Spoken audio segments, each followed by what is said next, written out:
What is up, Square Nation? Welcome back to the Four Corners, the official podcast of No Counters, No Combos. I'm here with Mr. Three Bean Special himself, Matt Manning. Dream What's up, my me. guy? How are you? What's going on? Oh, living the dream. Just got a hold of a pan secret rare for the first time since they released for a pretty good price. So Okay. finally living like an adult. Yeah. How we living? I'm doing good. I'm doing good. I kind of want to, get things a little more organized as far as like, structure and maybe like add a couple segments here. So every time we do the podcast from now on, I'm going to start with like the question of the day. And we'll keep this Cool. one nice and simple for those of you listening or watching. We can open this up for discussion in the comments down below. Just let us know your opinion.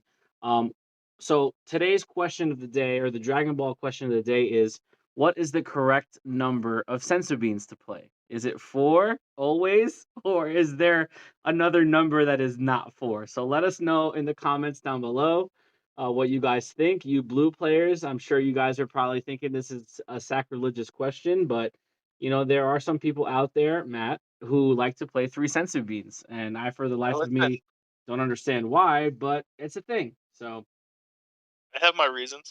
so yeah, let us know in the comments down below if the three bean special is the way and we just don't know about it. So it's three beans, two baby hatches. Yeah, I mean that makes perfect sense.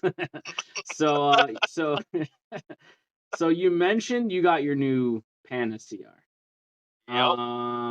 So now that you have it or whatever, let's look at this card, right? Pan, Time Patrol Maiden, Ultimate Counterattack. If you have 3 or more energy, play this card. Your opponent can't attack with battle cards for the turn. So it's a floodgate. You can't activate counter skills on copies of this card for the rest of the game. For each battle card in play, reduce the energy cost of this card in your hand by 2. So if you have 4 battle cards in Four play, cards you can play it for total, free. and it's four between you and your opponent. Ah, that's pretty sick. Okay. Yeah, each battle card in play. Yep, doesn't say on your side. Activate main for 1, remove this card from the game, choose one of your opponent's battle cards to get control of it. So, um, tell me about it. How do you like it? So I'm someone that doesn't test cards unless he really plans on buying them. Um, I really don't like get my hopes up for a card that's going to be $300. I think it's just it's I'm a budget player when it comes to stuff like that. Yeah. But I saw it start to go down in price. So I'm like, all right, let me test it out a little bit.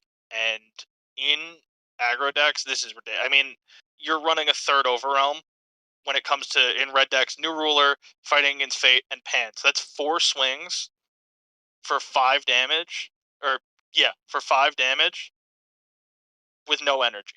I mean, that's ridiculous. And then you can pay an energy like you would for a Kai or another secret rare, and you're taking one of your opponent's threats with its skills. If it's in active mode, you're using that card, or you're just pulling away a threat. So let's say you play it on their turn. They swing with their leader first because they're not paying attention. Drop pan. Now they can't swing with non-unison cards. Okay, so swing with their unison card. You end up probably blocking it because you're playing red. You probably play testing. Now it's your turn. Now they have that big threat that they couldn't swing with. Now you're taking it. So now you just swung with a 40k, and then you paid an energy, and now that giant threat is yours, and that's just. I mean, it's just so much value in decks that draw a lot of cards, like an SSB Vegeta or a Gogeta Xeno or a Trunks Xeno. These decks that draw so many cards and have such a big board, you can just drop this for free, and it's just a free 40k, and that's just. I mean, it's absurd. I don't know So why I didn't think about it earlier, but cards just stupid. so is she better than Kai? I think that's format dependent. Like, I'm not gonna go and sell my Kai. I Right. think it's still a really, really, really good secret rare. Right. I think it depends on the format. So, like, you look at what's gonna be good in a format, and you tailor around that. Are the decks that are good playing unisons? If they are, then you switch back to Kai. If they're more aggressive or they're more of a wide board, or you're playing a wider board, you play Pan. And I think that's really what it's going to come down to when it comes to generic secret rares. I think if you're playing blue, you're still playing Baby Hatch. Well, Um, yeah. I if don't. you're Yeah. I think blue has its designated secret rare. That I mean, if yeah, you're not playing Baby Hatch in blue, you're then playing it you're wrong. you're playing some spice that nobody knows about. Right, Um, you're probably playing Icon. yeah, looking at Kai here. Activate main for 1. Choose all your opponent's battle cards and unisons and send them to the warp, and then activate battle for 1. If you have 3 more energy, you can play this card from your hand.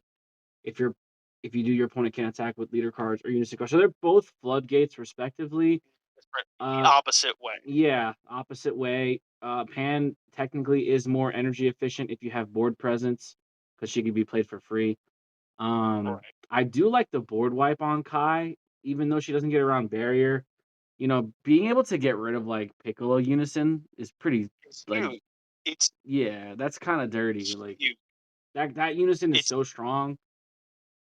You're talking turn 3. Like red deck's kind of well, maybe not so much now, but when King Piccolo was at full power, like if you could Kai them they were and turn 3, they like were hurt. you didn't feel bad doing it because they had an established board already. So Right. I think you're right. I think it is format dependent. Um, I do like the fact though. I do like when Bandai makes black secret rares though, because most of the time they're generic and they could be used in any deck. Like I look at Yep. Heroine's Lineage. Heroine's Lineage is the most budget SCR we have in the game, and you can Dollars use right it. now. Yeah, you can use it in any deck. It's actually really good right now too. So, Right. um, yeah, that's my secret rare of choice is Heroine's Lineage. I just love the gotcha effect on that. Absolutely. And that's the beauty of that's the really big thing with heroines is because it's different than Pan. Yeah, Pan, it's on the board, you know it's coming. yeah, Like when Pan hits the board, you probably either you have an answer for it or you're going to lose a card on your board. Heroines, your opponent just shotgun. I'm just like, all right, Pan 1, it's mine now. exactly. Like And I was playing against Dylan this weekend. Shout out to Dylan, and he went all in on a Piccolo Junior. And I just took it with Pan with the Heroine's Lineage, and he was like, "Yep, that's a card." I felt you good. know, It felt nice, just taking his Piccolo. it feels good using heroines and like still Yeah. like. But I will say, I think Kai is still like nobody should mess around and forget about Kai No, because for if you sure. forget about that card, it is going to bite you. You're gonna pay I'll pay an energy on your turn, and then pay one more and just completely wipe any sense of defense. Like green decks, if you lose your unison, just that's it. Like a blue deck, you take away God Sealing, and they didn't God Sealing that Kai already. Yeah, That's just it. yeah. Well, I'm good. I'm glad you got your copy because that's just a good card to have and hold on to. It's Bad probably at worst, it's probably gonna float around where it's at right now. If anything, it'll probably go up in value because of the tax, the waifu tax or whatever. But yeah, I mean, she's a good card. All right, so main topic of discussion. I was gonna do a video on Friday, because I normally post Monday, Wednesday, Friday, and I didn't post this Friday because I was dealing with an ice storm. So I was just like debating on whether to post or not or leave it for today's discussion. They dropped the ban list Friday morning, um, around 8 a.m. And I was gonna make a list and just kind of share my thoughts, but I figured it'd be better to talk to somebody else about it and kind of get a second opinion. And I also I refreshed my feed at like 10 a.m. and there was like 50 posts about the ban list already. So I was like, okay, I mean, they pretty much got this covered. I'm not even, there's not much different, more different that I'm gonna say than it's already been said. So I was like, okay, you know what, I might just take the day off and try to defrost my car for 2 hours. So with Sounds that like a plan. being said, um, they dropped the ban list Friday. It says here for the release of Realm of the Gods, we're adding 3 cards to the ban list, 1 addition to the limited list, and 5 additions to the errata list. So the banned cards, Unrelenting Assault Trunks.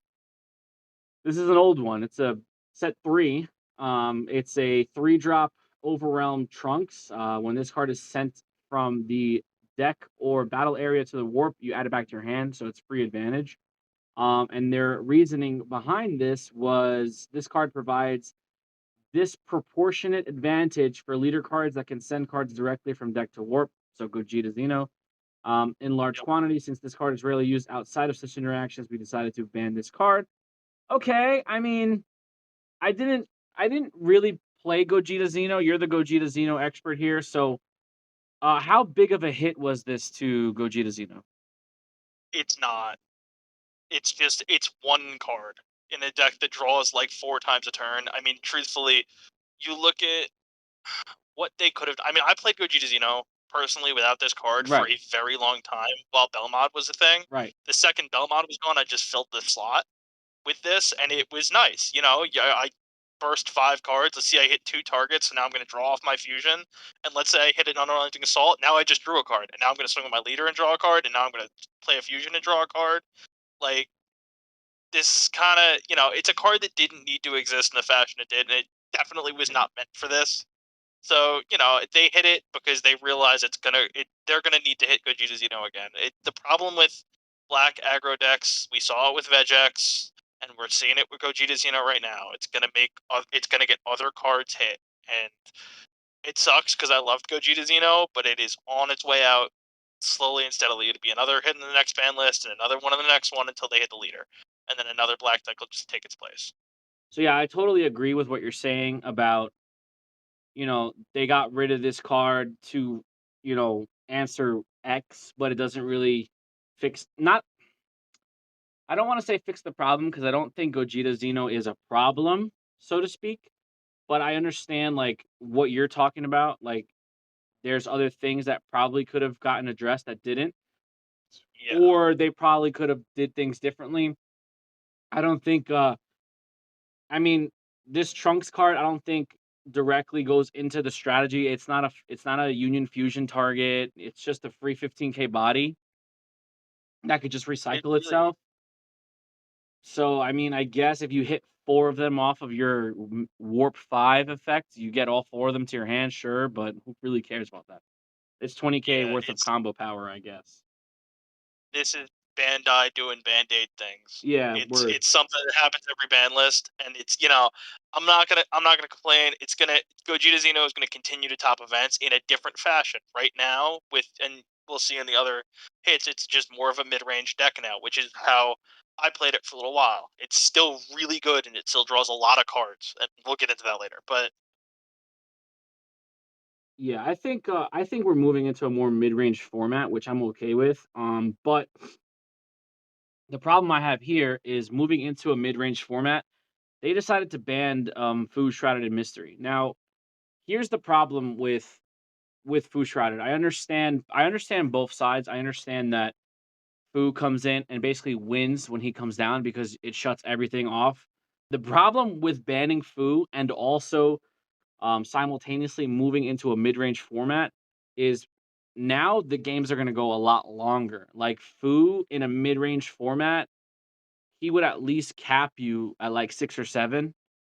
But without Fu, games can last till like 7, 8, 9 energy now. yep, So you're prolonging the game, which I know there's a lot of like old school Dragon Ball players that don't have an issue with that. And me personally, I also don't have an issue with that because I prefer the game to go past 4 or 5.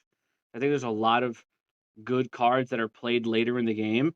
But there's also going to be players who want to play more aggressive strategies that by turn 3, if they haven't won, then they're just not going to. It's just how like aggro is, right? So I kind of see both sides. Fu, you know, it's not like an ultimate. It's not like a secret rare. It's one of those like cards where like you play it and you win the game. So I understand it probably shouldn't exist, but I would I would be like 100% for this if it wasn't a mid-range format. Like if it was a more control heavy format or like a more aggro heavy format, then I would be like, okay, fine, like I get it. But this card is literally like the mid-range game ender, and now we don't have that. So like blue is now like turning the tide and all whatever their shenanigans they do. Yellow is yellow, which we'll talk about also, but they don't have that answer card, that shut down everything card. So just interesting to see. yeah. I think Fu is. You look at Fu, I think, in 2 ways. Like, okay, yes, they hit Fu, and I think personally, I like it. I like the Fu hit. I think cards that just come down and win. I don't think Turning the Tide should exist either. I think Turning the Tide should have been hit 2 ban lists ago. Like a card that you can just pay X energy and win game in decks that are probably going to get to that energy anyways. Like I'm just gonna pack my deck full of negates and get to turn X and win the game. Right. I think that's just not fun. I know this is an aggro player saying this. Yeah, I want to end the game on turn 3, but I don't know. I think that generic game enders take away from the point of the set. I would rather see every deck playing its archetype game ender, and I would rather like the new UI finisher, the 4-drop, the ultimate mastery or ultra mastery or whatever, is pay 4 and you win the game. The Vegeta Secret Rare is pay 4 and win the game. Like these cards are getting to the point where, okay, if you play the archetype, you will be rewarded for it. I think Sure. that's great. Yeah. So I think cards like Fu need to eventually be phased out anyways. So I like that. Um, people are upset because we are moving into a mid range format, and I agree that we're going to see a lot more of a longer game when it comes to the control decks. But I also think it opens the door for aggressive strategies to find ways to survive into the mid to late game. Yeah, I think there's going to be a place for aggro.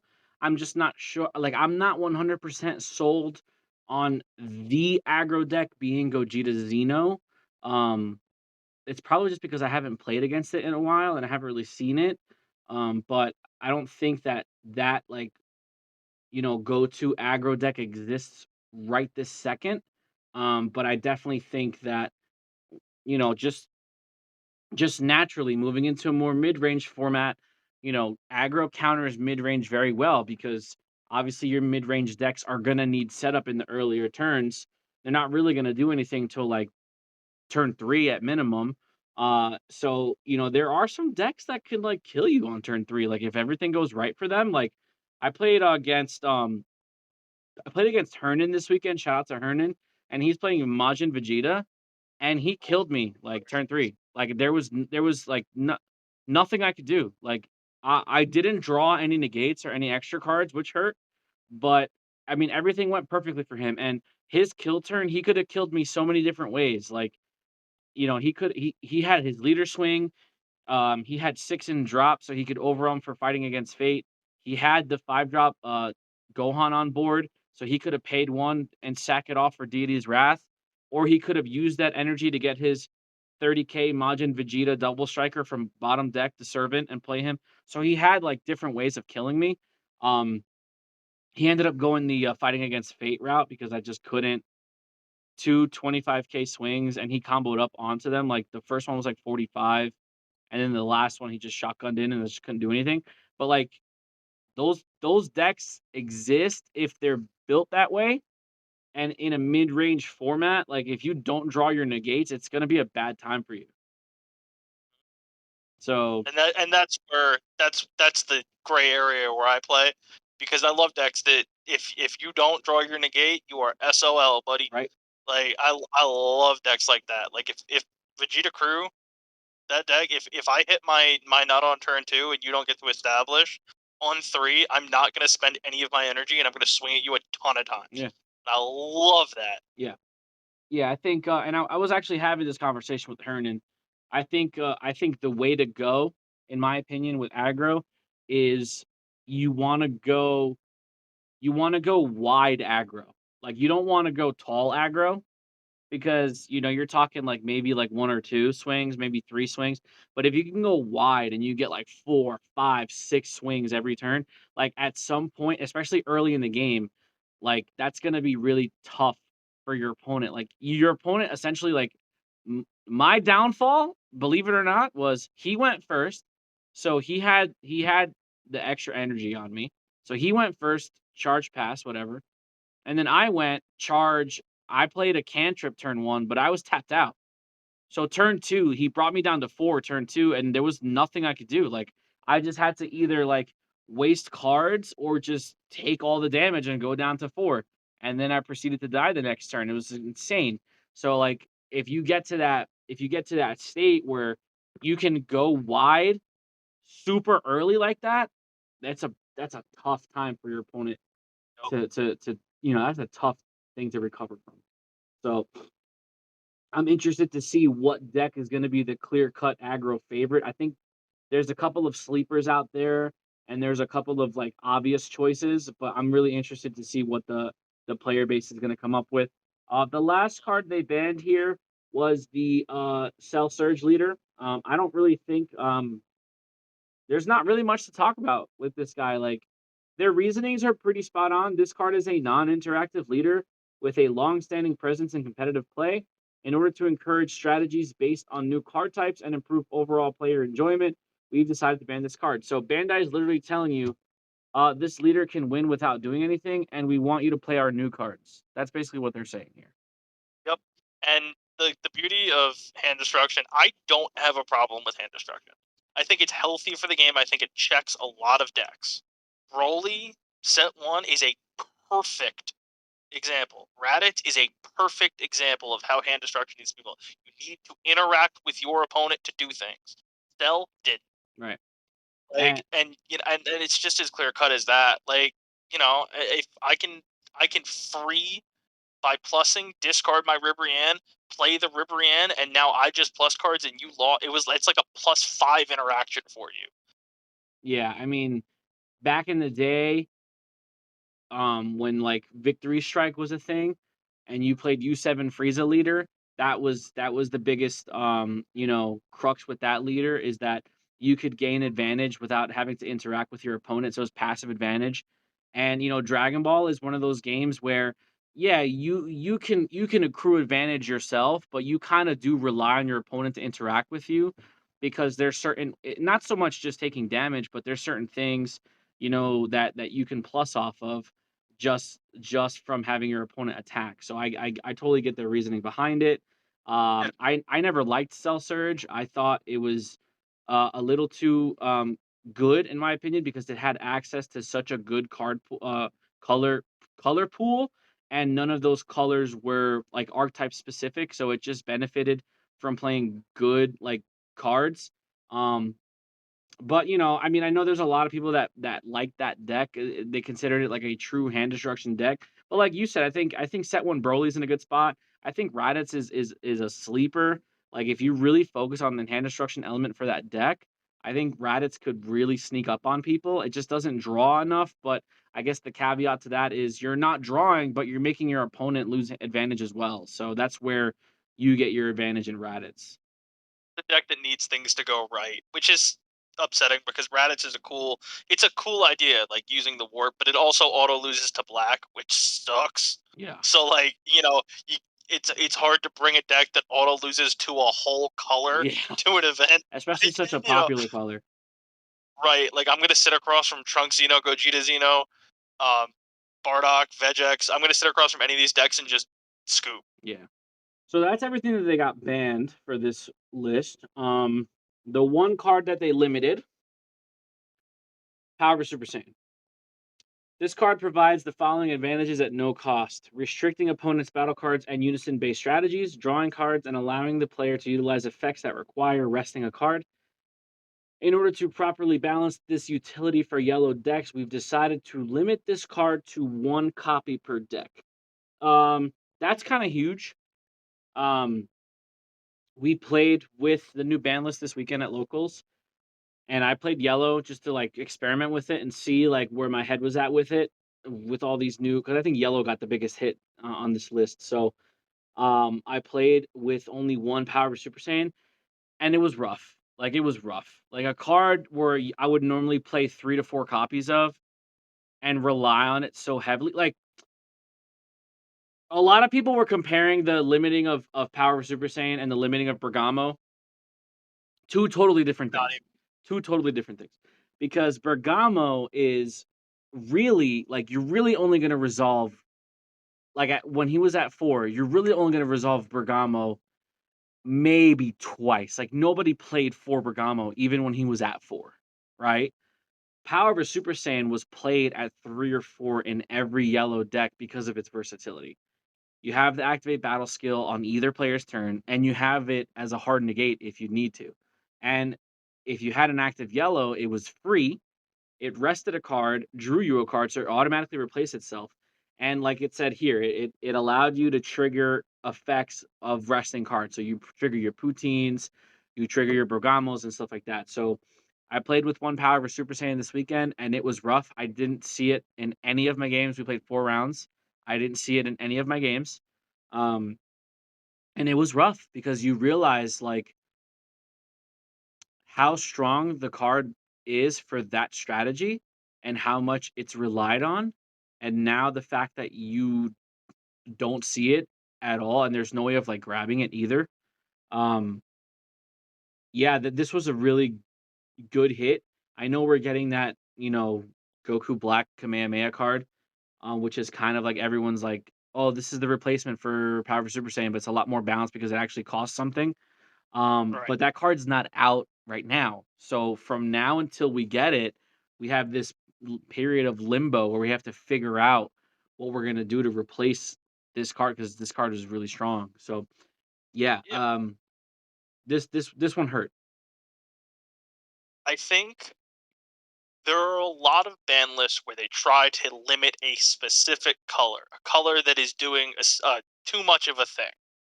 This hit to yellow is exactly what they needed to do by making yellow cards, good yellow cards, reliant on extra cards, steadfast, riposte. By making those cards reliant on yellow extra cards and severely limiting the best one, you have pushed yellow back to a balanced point.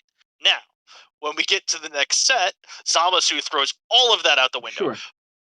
But right now, yellow is in a balanced spot. And I think they did a really, really, really good job. And they probably didn't put as much thought as I'm thinking that they did into hitting this card. Yeah. They were probably like, oh, a lot of people are saying Power over Super Saiyan. We should probably hit Power over Super Yeah. Saiyan. And they did.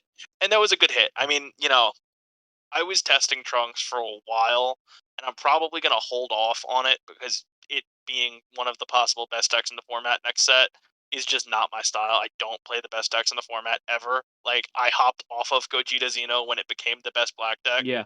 Uh, it's just not my style. I don't like playing things that are going to get hit. And yellow Mhm. got hit. I'm good, bro. Yeah. I'm No, yeah, not. I'm listen. not going. I have a feeling something else is coming. It's funny because like I am in the same camp as you. Like I don't like playing a lot of meta stuff, Uh, but I looked at like most of my card pool and I have a lot of like the yellow staples. Like I just mhm. just naturally got well, I think what happened was is when Future Gohan came out, I wanted to play Future Gohan so bad that I went and like I started gathering all the yellow staples. So I just happened to have them and after Future Gohan came out, the next couple of sets have had like good yellow strategies that have come out. So I just naturally gravitated towards that. Yeah. But yeah, I mean Steadfast is great. I mean Turles All Too Easy is another great yellow card. So I mean, yeah, I get it. I see, that domino effect now. Like, yeah, you limit power for Super Saiyan, but now that affects Steadfast. Now that affects Riposte. So It I get, affects the best cards in the card. yeah, yeah. So I You, see that quality of life adjustment, which is really good. Um, if anything, them limiting power for Super Saiyan to one is a home run, as opposed to a couple of singles trickled out here and there. But that's pretty much it for like the meat and the potatoes. We have to pour one out for my boy, Son Gohan and Icarus. It's such a shame. I mean, you know, when this leader came out, I was so excited, like to play it. Gohan is my favorite character. Like every iteration of Gohan, I love. There's a couple of them that I rank above others, but the Gohan Icarus friendship and stuff like that was really cute. Like I liked when this leader came out. I thought he was gonna be a very good generic yellow leader. I didn't think he was gonna be as good as he was made. Like they kind of cracked this guy in half. So I feel bad for my boy because it's one of those things again where like you look at a leader and you look at all of the cards that you know, are included within its archetype, and that's not what makes him broken. Just the sheer fact that he's just a yellow Saiyan that has access to all the good cards is what makes him broken. And yeah, he did have, you know, the draw power that most decks just don't. yeah. So I get that, but they just neutered my boy here. So post errata text added one yellow energy cost to activate main. So now when you activate main to play a skill list out of the drop area to draw a card, you have to pay one. You have to pay one yellow, which is that's terrible. Um, and then activate Uh-huh. main once per turn for a yellow. you can draw one card, and yeah, so we talked. Okay, so that's it. Draw one card, and then the activate battle was switched to once per turn on your turn, which is actually worse than your opponent's turn because Forces you. because you have to use it offensively when like it was so good defensively because it's like it's like a pseudo super combo. You combo with a guy, he gives you the 5k, and then you get to draw a card immediately replacing itself and then do whatever else you have to do. Offensively, this does really nothing for you except just allow you to dig for more combo extenders, I guess. But they neutered my boy here. I mean, God, and the reason they give is this leader provides a draw advantage that significantly outpaces all other leaders with no downside. In order to properly balance the selection of yellow leaders in overall metagame, we've decided to issue an errata for this card. I get it, Bandai, but you're wrong because basically you should have just said, guys, we really want you to play Trunks next set, so we have to hit Icarus. Like that's really what you just should have said because I've seen, Trunks like in action and that deck draws a ridiculous amount of cards.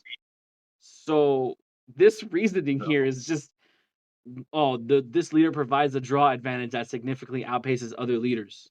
Okay, so that means that in 2 ban lists from now you're going to do the same thing to Trunks because he draws just as much if not more than Gohan does.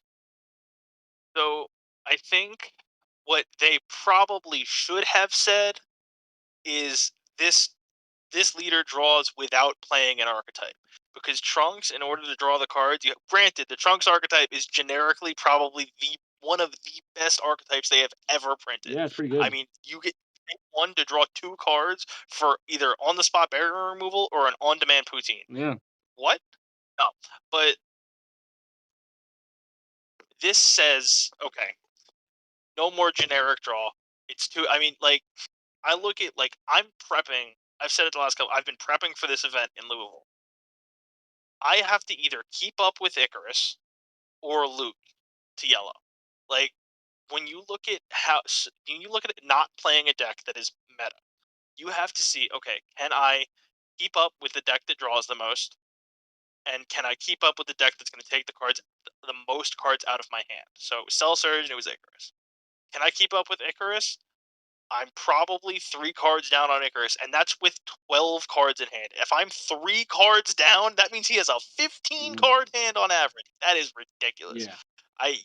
It sucks because the archetype was cool. Like, it was a neat, skillless 10k archetype, but it's sad that a leader that had a neat archetype had to go in the way that it did, but they can't keep stuff like that alive. Passive draw, No, of just like we said. course. No, listen, I completely understand, and as salty as I am to see him get just destroyed with this Errata, I'm all in for the overall health of the game. But my thing is, okay, you're addressing Gohan because he generically draws too many cards. Okay, fine. But you're releasing a yellow leader in your very next set who draws, I don't want to say the same amount, but still draws very well, but is putting effective battle cards in play. Like, okay, Gohan Icarus, its draw power solely came from the skillless engine. Okay? And the leader. That's it. There was no like with Trunks, EX evolve and draw a card. Or when this card is played, draw a card. There was no none of that. So you're not you're drawing a lot of cards, but you're not drawing a lot of cards and committing to the board at the same time. You're drawing a lot of cards, but your board is completely empty. Yes, they have access to cards like Turles and all these really strong yellow cards. Fine, no problem. That's just yellow as a whole, its color. But now you look at Trunks, who gets to draw all these cards, but also commit tempo to the board. that at some point somebody's gonna complain about that. Like I'm saying it Yep. now. Like it's February. What's today? 6th. February 6th, 2022. I'm saying it Mark. now. You know, Trunks will come out. The format will be like 2 weeks old, and somebody will complain about that deck and say that they just can't outpace Trunks. I could see it. I see it already. And it's not. It's one thing to try to outpace somebody who's beating you in hand advantage. It's another thing to outpace somebody who's not only beating you in hand advantage, but they're beating you on board too. Because now you have to deal with two different things. So not only is hand destruction a good answer to Trunks, hand destruction usually deals with stuff that's in the hand, but they can't deal with anything that's on the board. So a card like we talked about earlier, Android 17, Turning the Tide, right? Turning the Tide is good because it basically gives you a hard reset. But if your opponent has an established board, it's not the greatest card in the world because it doesn't address the board at all. So you're gonna drop Turning the Tide on turn 7, and Trunks is gonna have to shuffle all their cards back. But how are you gonna deal with their board? So There's, not I mean, only are you they drawing 12, not only do they have like 12 card hands, they have 3 to 4 battle cards on the board. And they have battle cards on the board that are good, but they also have built-in interruptions like that Trunks at the Poutine. So it's like, okay, where do you draw the line? Now I'm not trying to go to bat for Gohan Icarus here. Like I get it. He ran the format for a very, very long time. And you're talking about a set 11 leader, and we're going into set 16s. You're talking about 5 sets of success. Fine, no problem. I'm very happy to see, new strategies come to the game. Sure, no problem. But if your main reason for errating this card is because he provides a draw advantage that significantly outpaces all other leaders with no downside, Trunks does it way better because he's drawing and building up his board at the same time. I think the way that they're gonna end up untuning Trunks eventually, I think they're gonna have to get rid of the ignoring barrier around Vegeta because the Trunks is super easy because you can't trigger more than one Trunks. They all trigger at the same time, Right. and they trigger on the card played. Right. So if you land more than one Trunks, you're gonna get Poutine out, and that's fine. But Poutine is easy to deal with, in my opinion, right now.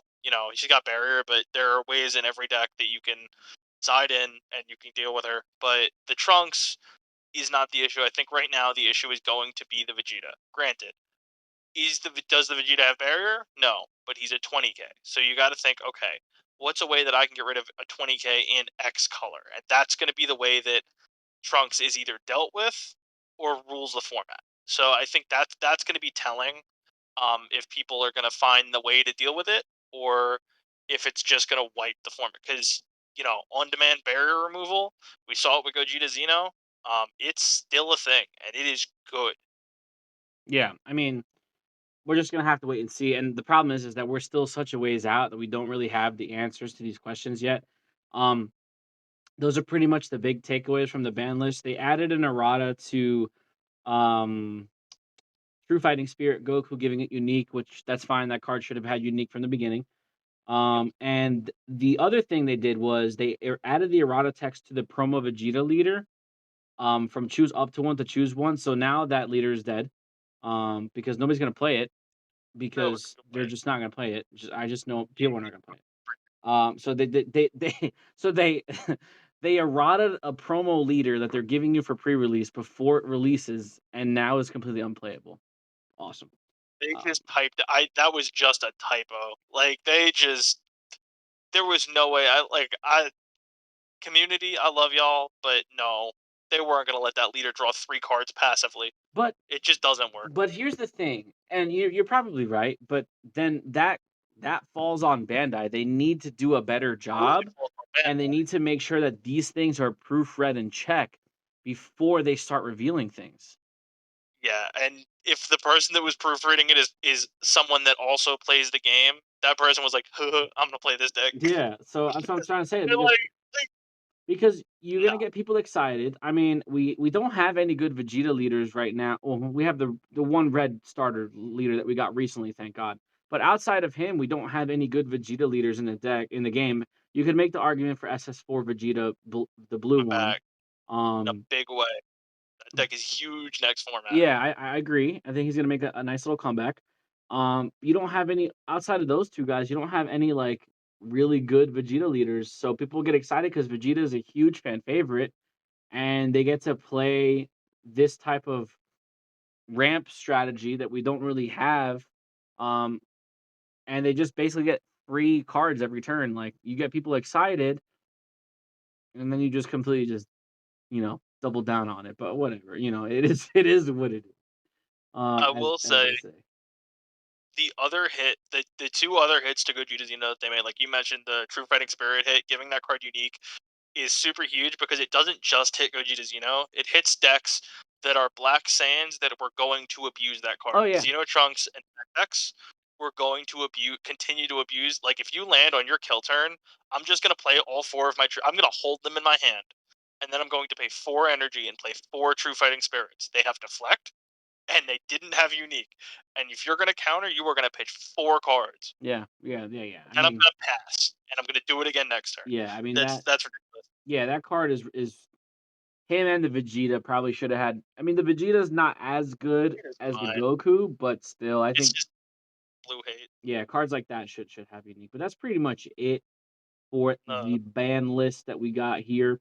The other thing that I want to like touch on is the delays.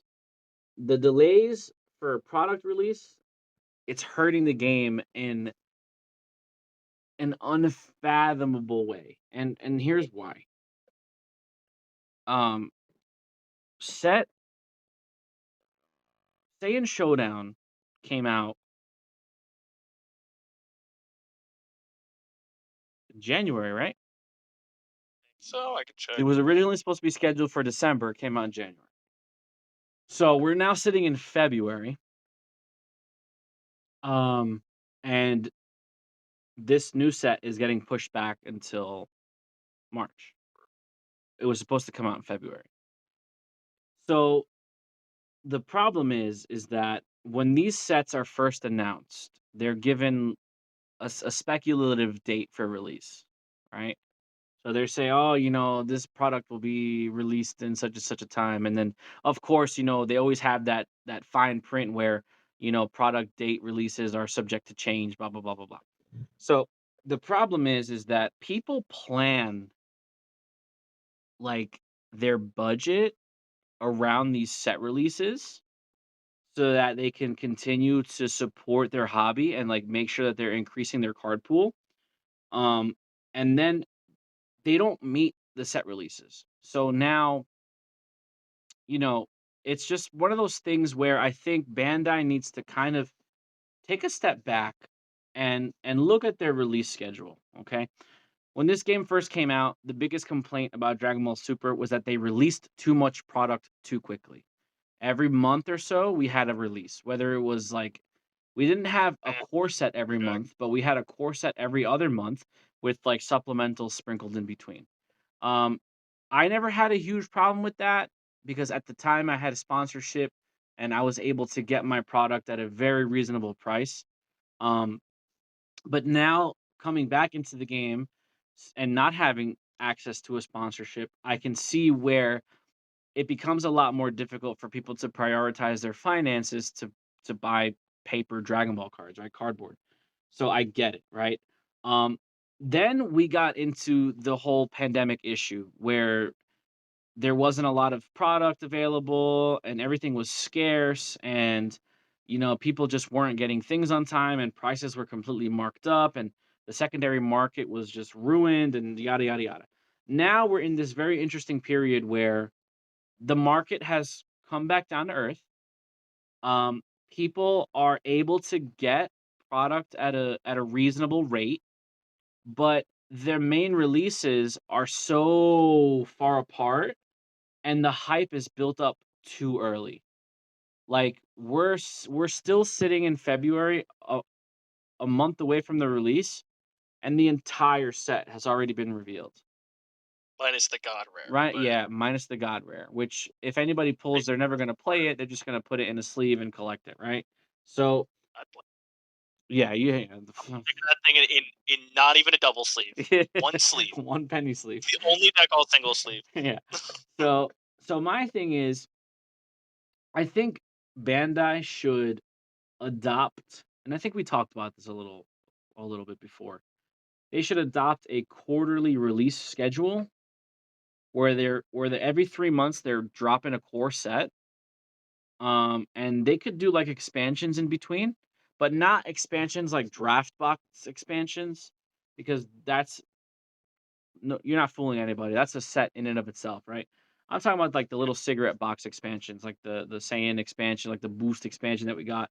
Those are fine because you can kind of see, okay, we're gonna release, our quarterly schedule. So we're gonna release 4 sets a year, 4 core sets a year, and we're gonna give you 3 months of a format, which is great, right? That's basically enough time for the format to have legs, for strategies to get figured out, for you to see what works and what doesn't. And then in between, if we need to support an archetype that's not heavily played in that format, we can release some expansions or whatever, promos, whatever, blah, blah, blah, blah. So I think they should kind of go in that route because it's going to help them scale back production, which is going to allow them to meet their scheduled release dates. That's just my opinion. I think that's a pretty fair point. When it comes to 3 months, for me, I think is a good spot. But what it comes down to is the thing that is killing us is timing. I mean, the set was supposed to release what this coming week Yeah. was supposed to be pre-release, and Hmm. we're a month out. I mean, they really timed. Realistically, they timed the reveals fine for what they intended. But what they need to do is they need to really. I mean, I think they're going to need to either push forward their production so that if the delays happen, they don't kill it. They don't kill all the hype, or they need to slow it down. Um, like you're saying, to every 3 months. And with the expansions, I think that's a great idea. But what I think that also begets is more possible delays. Because if an expansion were to get delayed, so now we're talking. So let's say an expansion gets delayed to a set release date, Hmm. and just to play devil's advocate. Yeah. So we have, let's say we do Saiyan Showdown to Realm of Gods. So Saiyan Showdown releases in November. We have an expansion planned for January, and the set is supposed to release in February. So a month passes of the format. We have the expansion that's going to affect the format. Expansion gets delayed until mid-February. Now you have these expansions that were tailored for a format that dealt with set 16. Sure. 17 releases, completely killing those expansion cards because Sure. they weren't tailored to deal with 17, or they overtuned. So like it creates, I think, for me, I think of a balancing issue because you don't balance a card that's going to come out thinking of the cards in the future. You future proof stuff, but you're not going to, okay, I'm going to hard counter X finisher with this card. This card is going to deal with all cards 35k and up. Like they're not going to think like that. So at the core of it, and it sucks because it's the worst answer in the world, is COVID. It kills right now. Shipping and receiving, as someone who works in for a logistics company, is horrible. Hmm. I see it happen every day. Ports stuck right now. Sure. There's nobody working, and they're not getting paid enough, so they're not going to work. And when people don't work, ports slow down, and when ports slow down, product around the world slows down. I mean, and it sucks to see because watching the hype die for this set slowly over the next month is going to be very, very sad because it's going to take the community keeping the hype alive for the set, and then the set will release and everything will be fine. But we're gonna lose a lot of steam, and it sucks to see. So my biggest thing is that I'm always excited for new cards, right? I think that's just the deck builder in me. Like I'm always excited for shiny new toys, right? I think everybody has that kind of, feeling, right? All these new cards are coming out, whether you're like whether you're a one trick pony, and I don't mean that disrespectfully, whether you're a one trick pony and you just want to play the same deck all the time and just keep adding and updating that deck, which there's not a problem. People do that all the time. And adding tools and getting pieces and stuff like that, sure, that's great. Or whether you're somebody who likes to experiment with different strategies, just kind of have your finger on the pulse and see where the meta kind of takes you, that's also fine too. So me personally, like I'm not losing interest and I'm not losing excitement, but I think that the like you said, the reveals were very premature. I think that they were rushed, and if they were able to keep their release schedule accurate, we would have been fine. But now like the set's not going to release until March, and then the next set is supposed to be coming out in May, which is going to get pushed back. So you're just going to have this constant pushback where I think you kind of just need to stop what you're doing, see where you're at, catch everything up, and just say, you know what, hey, listen, we were going to plan two more sets for the remainder of the year, but due to product delays, we're just going to catch everything up, and then set 17 will be our last set for 2022 or whatever. And then just try to fix it little by little, because the problem is that you keep trying to release these sets, they get pushed back, but you still have production for future sets, on the horizon. Like they're already talking about set 17. They're already talking about the Cell Expert deck and all that stuff. So when's that going to come out? It's supposed to come out in May or June. Well, if this set only comes out in March, and you're talking about another set coming out in April or June or May, that's 2 months of a new set that we just got, that we've been waiting for months. So that's inevitably gonna get pushed back, and then it's just gonna keep trickling down. And then also, it also hurts the LGSs, like we talked about with Mythic Booster being a nightmare for LGSs right now. If you look at second printings for Vermilion Bloodline and Rise of a Unison Warrior, you could Terrible get idea. boxes for like $40. Terrible, Dude, terrible I business idea. saw I saw a playset of SPR God Sealing Techniques for $40. A That's wild. playset for $40. Damn, I would have bought that. Just sent that my way. Like, and that's for me, I don't have a problem with that because it's making cards more readily available to people, but these are being sold individually, right? From person to person. If you go to a card shop, they're not moving product like that.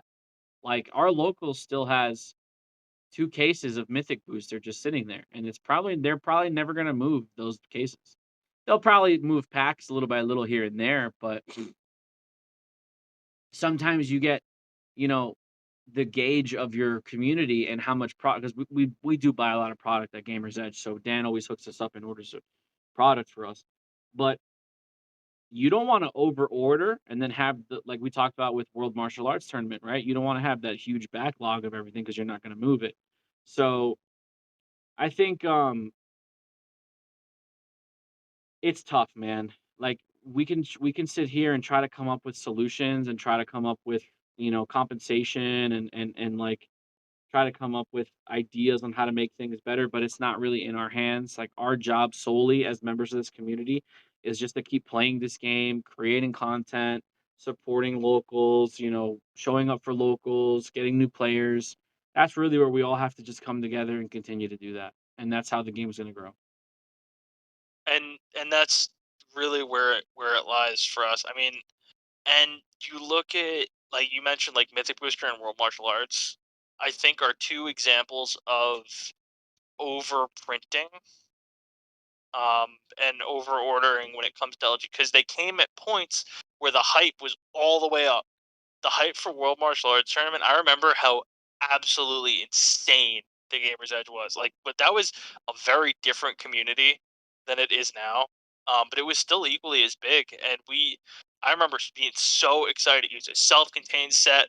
We're gonna draft out of this set. Like, we're gonna rip these packs, and there is so much hype, and the value freaking tanked because they printed so much of it, and there was just no way to move it because it was too self-contained. Mhm.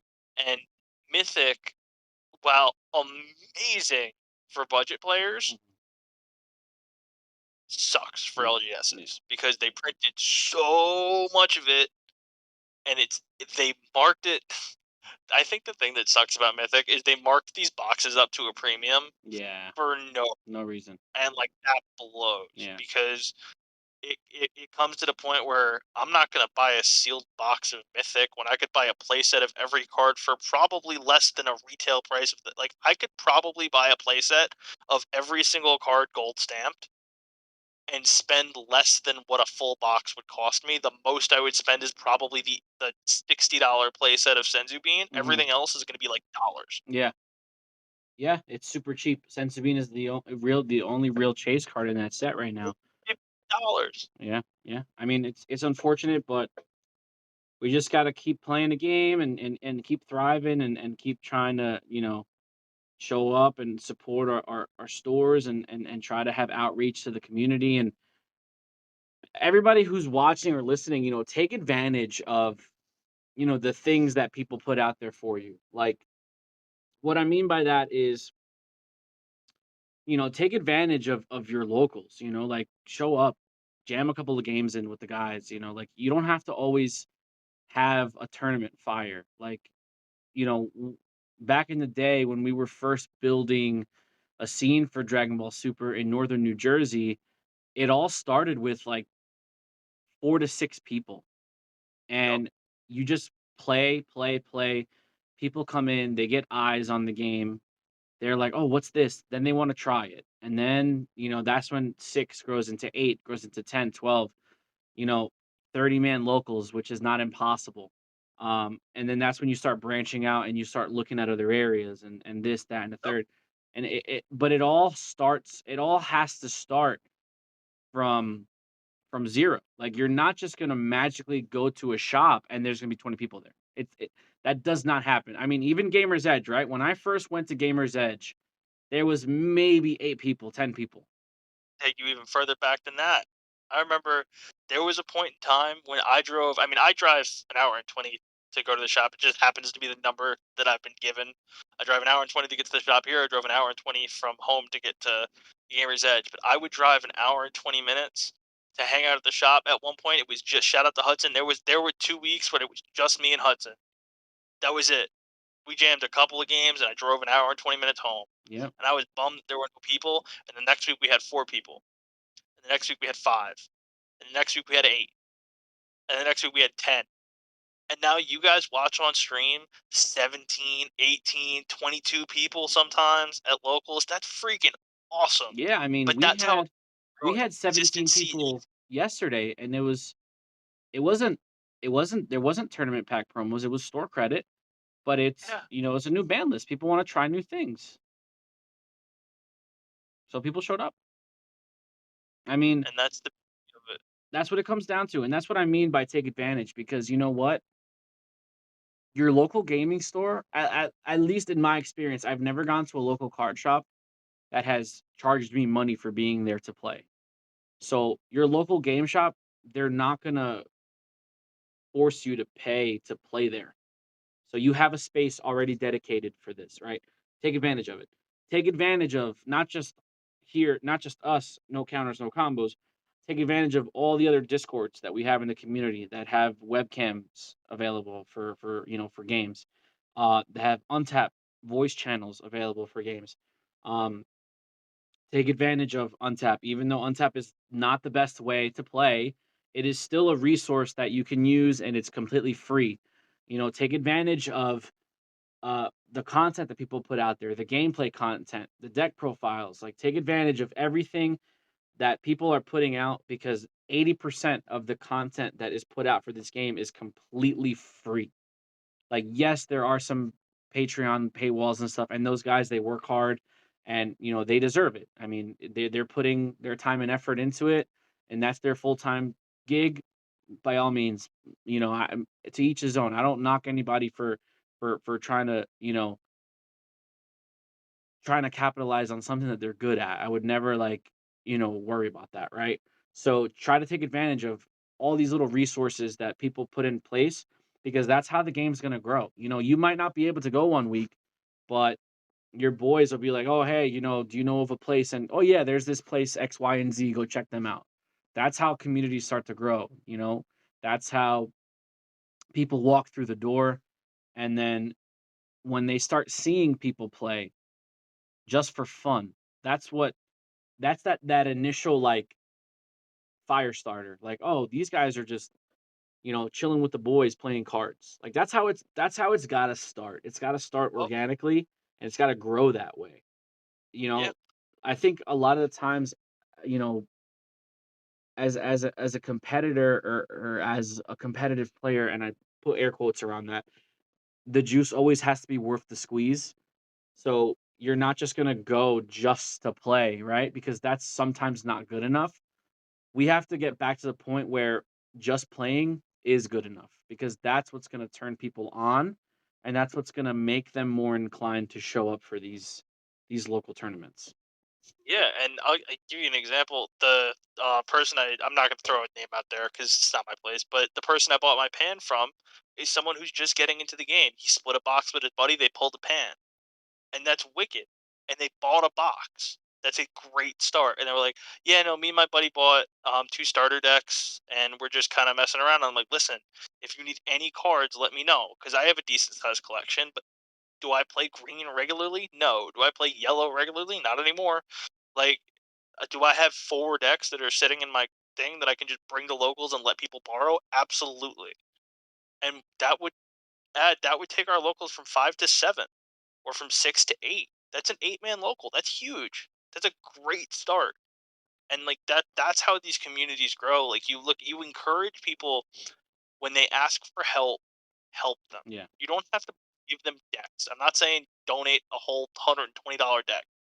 But if they ask and they're curious about a different color than the starter deck that they bought, show them. Be like, look, this is Yellow Sin Shenron. This deck is super. It's not super expensive, but it's not cheap either. But it's also really really competitive and it can be played a lot of different ways. Or here's Blue Skillless Gohan. Is this deck competitive? No, but is it fun? Absolutely. I think that's where it has to start, though. It has to start off as fun, and then you take it and run with it from there, because the competitive aspect, yes, to a certain extent, there's always benefits from it, but it's got to start off as fun, because if you're playing a competitive game and you're not having fun, what's the point? You know. Um, Before we get on out of here, there's one thing I want to mention, and I have to mention it. Um, a couple of days ago, I was scrolling through Facebook, as I normally do at 2 o'clock in the morning when I'm having trouble falling asleep, and I was reading some of the comments on there, and I have to I haven't read the thread since. This is a couple days ago, but it had like maybe like 16 or 20 comments on it. And I have to give credit to the community here, because this guy posted a picture of a deck that he built. He just started. He just started playing the game. It's his first deck that he's ever built. Okay. Oh, so- And we all know that feeling. That first deck that you build, you're so happy. You want it to work so bad. And whether you get stomped on or not doesn't really matter. The fact that you brainchild something and you brought it to play is all worth it. So this guy, brand new player, he built a Dr. Miyu deck from like set 3 that flips over and does all the baby chain, right? So he had the whole archetype. He had all the robots, Sigma, Beta, all those guys, right? He had all of them. And he posted his list for people to see in the community, right? Takes a lot of Takes a lot of balls to do that. It takes a lot of balls to do that, because there's a lot of people in the community that would look at that list and just start cutting this guy down from the legs. Oh, this deck is trash. And that's what I expected to see when I went into the comment thread. I expected to see all of the toxicity and all the trash talking and all the negative comments about, oh, this deck is trash, don't play it, blase, blase, blah. But I really do have to commend the community on this one. Every comment in that thread was 100% positive. Every comment was like, "Oh, dude, awesome! Welcome to the game. Yeah, it's not the most competitive leader, but it's like the gateway to the game." Or, "Oh yeah, I remember when I played that leader back in set 3, and I had a ton of fun with it. Welcome to the game." And it was like those little wholesome like interactions is and I don't want to sound cheesy. I don't want the dad in me to come out, Like, on the podcast or whatever. But we need more of that. We need mhm, more of or of that nurturing sense for people to feel welcomed because it is a big like this community has over 20,000 members. It's not a little, as niche as trading card games are, 20,000 is a lot of people for you to post something publicly and just get cut down on. So we need more of that. We need more positivity. There's a lot of positivity in the community. There's some negativity, of course, that comes with it. It's part of the territory, but we need more stuff like that. And I saw that and I was really happy that I saw it because I was like proud. I was like, "Oh, look at, we're so mature. We're such good people."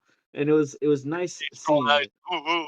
Yeah, it was, it's but you know what? The reason I bring it up is because that guy now probably feels like he was accepted or belongs, and sometimes that's what these hobbies are for, right? You know, Absolutely. you need that place where you can go to and feel safe or feel like, it's where you belong. And again, I don't want to get cheesy, but for some people I know that's what, hobbies are. Like that's their escape from reality. That's where they get to be their true selves for 30 minutes to an hour once a week. So, I digress, but I just wanted to bring that up and say that I'm proud to be a member of this community, and I'm very happy that people showed that new player the respect and the maturity that he deserved. So, Absolutely. just wanted to get that out there. But Sure, we all have our moment where we felt like that. I could definitely place mine. That's a story for another day. yeah, But I could definitely place my, okay, I actually can be a part of a community with this game moment. I definitely remember that. yeah. I mean, listen, it all comes down to just chilling with the boys. Like Yeah, man. that's what it's all about. Just chilling with the boys. Some of my most favorite games that I've played, not just in Dragon Ball and not just card games, but some of my most favorite games that I've played have been just shooting the shit with the boys, gathered around a table, just, you know, there doesn't have to be alcohol involved. There doesn't have to be, recreational drug use. There doesn't have to be any of that. You know, some people forget that, you know, camaraderie is important. So, and that's what we kind of have here. We've built it. Everybody in our community is great. Shout out to the Gamers Edge community. Shout out to all the guys from Jersey that commute. Crazy. But yeah. So if you're listening, if you're on the fence about diving in, just dive in. You know, Do it. there's a lot of people that you will come across in this community that are gonna be more helpful than harmful. And I say that with the utmost confidence that I would say that out of all the games that I've played, especially card games, like Dragon Ball is probably the least toxic community I've ever been a part of. And I can say that confidently. I'm sure there are dark corners that we don't pay attention to. I think everybody has that, but for the most part, overall, it's pretty positive. Yeah, absolutely. So, Definitely second. um, yeah, before we get on out, Matt, um, you going to locals this weekend? I am planning on it. I am planning on driving down to Dice Head Games in Cleveland, Tennessee. I'm gonna roll down there and really start to go hard into actually side decking. I finished correcting my side deck for what I think is going to be the format going into April. Mhm. Bought my Vegeta Resolve renewed. That would be the card if you are playing red in the next format. Get that card. I hate like it's the non foil is like 50 cents. Just get the card. You don't need foils. Plain red, get the card. It's important for yellow. Um, but I definitely am really excited to really put some meat on Vegeta, and get it rolling. Think you going this weekend? Yeah, I'm gonna go this weekend. I went yesterday and I played set 10 yellow Gotenks. I really think he could have some legs moving forward. Like if you're not gonna dive into the Trunks or the Zamasu, I think set 10 Gotenks is a really solid leader. The only problem that I have with him is that I feel like sometimes you're forced to play a small Union Fusion package because his ability on the backside, that plus 5k and crit is so good. And if you play them in the right spot, like if you know you're gonna, if you could play your 7-drop and you know he's not gonna get answered, that card is cracked. That card is Like, disgusting. I would say the That 4-drop seven double drop, strike. the 7-drop Gotenks is really good. Oh, He it's very just cool. doesn't have deflector barrier. But if he did, he'd be really good. Oh So my! If he did, he'd be one of the best yellow boss. I think that 4-drop. I think it's like the power infusion, the 4-drop double striker with his fists up in the air. yeah, I think that card is great because it KOs something in barrier, and if you fuse off of the expansion, I think that's like yeah, because you that's can rep the scoring expansion barrier. card. The expansion card definitely it gave it a little bit of a like a significant boost. That expansion card is really good because it's essentially like a power of a Super Saiyan kind of where it puts stuff in rest mode, which is what you want to do. But yeah, I played him. I went 2-2. I did okay. There were some cards that I shouldn't have been playing that I tried out, and going back to the drawing board and refining the list, I think I could make it a lot better than it is. But I definitely played something off the cuff, because I did focus more on the unison strategy for yellow as opposed to just the good stuff dot deck strategy. With unison. Bergamo, 1-drop yellow Bergamo unison. He does not Okay. die. He just stays there. He gets markers when you attack, don't it? Doesn't He it? he he's a He's +0 at a marker once per turn, and then on your opponent's turn, when he's attacked, once per turn he gains a marker. pretty big. So if your opponent can't go wide enough or tall enough to kill him, he just stays there. And the fact that I like him is because it turns on Prideful Transformation turn 1, and that's a card that is a blocker that could put stuff in rest mode. So I Soccer tried Mom it might be out. a good unit. Huh? Soccer Mom 18. Check top 3 I reorganized. I don't like Soccer Mom 18 because she doesn't get big. Like Bergamo gets big, so he's gonna be an issue as he stays on the board. Whereas Soccer Mom 18, she's good for her archetype. Like you obviously need it for the archetype, but she's Yeah, just a 4K, so she's gonna get steamrolled like super you fast. will get one. So there's not a lot of good. It's sad because there's not a lot of good yellow unisons, which is crazy. Yeah, Vegeta Unison of Fury is good, but he's more of like a finisher as opposed to just like a sticky unison. Trunks is like a for really Ben. good unison, but he's more of like a finisher, like a board clear. He's not a really sticky unison. So I figured, let me try this Bergamo thing, and it worked pretty well. So I did that. Um, I'm not gonna play it again next week. I'm not a big fan of playing the same deck 2 weeks in a row, but I definitely have made some adjustments to it, and I'll try to feature it on the channel at some point. Next week I'm probably gonna play black or red. Don't know what, but black or red. So with that being I see said, it. we're gonna get on out of here. Don't forget to like, share, comment, subscribe, and please hit the notification bell so you can stay up to date with everything No Counters, No Combos. We really do appreciate the support, and we'll see you guys in the next video. Be there or be squared.